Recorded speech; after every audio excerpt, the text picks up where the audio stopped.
વિદ્યાર્થી મિત્રો, આપણે જોયું હડપ્પીય સંસ્કૃતિ એટલે કે સિંધુ સંસ્કૃતિનું નગર આયોજન. હવે આ નગરમાં રહેવાવાળા જે વ્યક્તિઓ હતા, લોકો હતા, એ શું કામ કરતા હતા, એનું આર્થિક જીવન કેવું હતું, ચાલો એના વિશે માહિતી મેળવીએ. કે અહીંયા નગર આયોજન તો વ્યવસ્થિત હતું, હવે આ નગરની અંદર રહીને એ લોકો શું કામ કરતા હતા, પૈસા કેવી રીતે કમાતા હતા, ચાલો એની વાત કરીએ. તો હડપ્પીય સભ્યતાનું આર્થિક જીવન, આ સભ્યતાના લોકો શું કરતા હતા, તો કે ખેતી કરતા, પશુપાલન, વેપાર, હુનર ઉદ્યોગ જેવા વ્યવસાયો કરતા હતા. શા માટે આપણે એવું કહી શકીએ છીએ કે ભાઈ આ લોકો ખેતી કરતા હશે, પશુપાલન કરતા હશે, વેપાર કરતા હશે?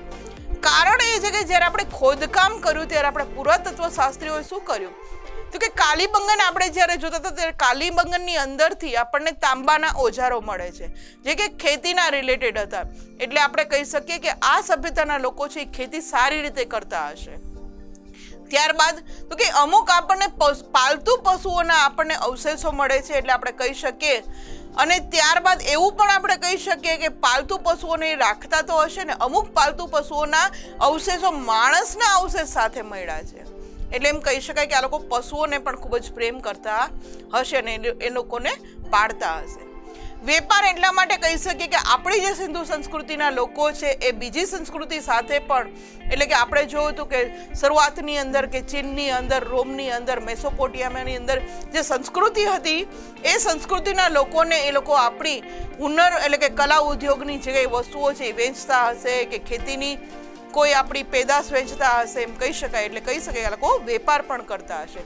કારણ જ્યારે આ ખોદકામ કરવામાં આવ્યું ત્યારે બીજી સંસ્કૃતિના અહીંથી સિક્કા મળેલા છે. એટલા માટે જ આપણે કહી શકીએ કે હડપ્પીય સંસ્કૃતિના જે લોકો હતા એ વેપાર પણ કરતા હશે.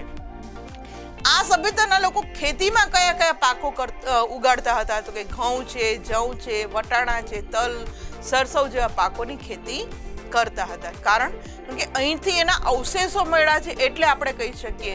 બાકી એ જમાનાનું કોઈ શૂટિંગ કે એમ ન કહી શકીએ કે હા ભાઈ એના ફોટા મળેલા છે કે, પણ અવશેષોને આધારે આપણા પુરાતત્વ શાસ્ત્રીઓ કહે છે કે હડપ્પીય સંસ્કૃતિની અંદર ખેતી થતી હતી અને ખેતીની અંદર ઘઉં, જવ, વટાણા, તલ અને સરસવ જેવા આપણે નમૂના મળી આવ્યા છે.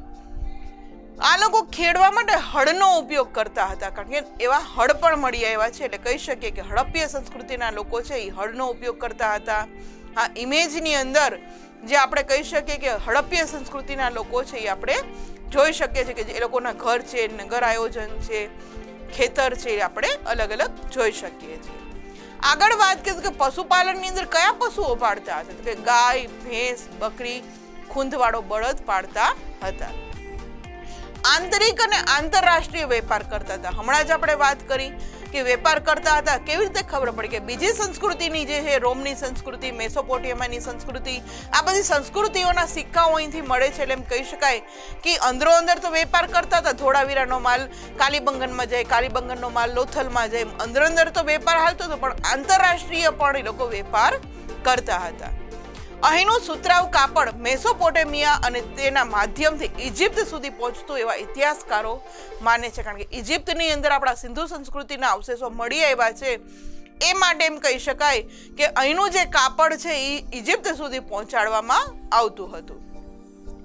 આ સભ્યતાના લોકો છે અન્ય વ્યવસાયોમાં માટીકામ, ધાતુકામ, મણકા બનાવવાની કળા, શિલ્પકળા વગેરે પણ કરતા હશે. કારણ કે આપણને અવશેષો મળ્યા છે એટલે આપણે કહી શકીએ કે માટીકામના નમૂના મળ્યા છે. કારણ કે તૂટેલા ફૂટેલા વાસણ આપણને ત્યાંથી મળેલા છે જે માટીમાંથી બનેલા છે.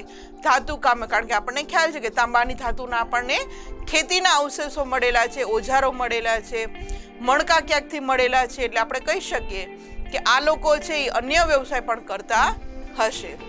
આ ઇમેજની અંદર જે આપણને એમ કહેવામાં આવે છે કે સિંધુ સંસ્કૃતિના જે અવશેષો મળેલા છે આપણે જોઈ શકીએ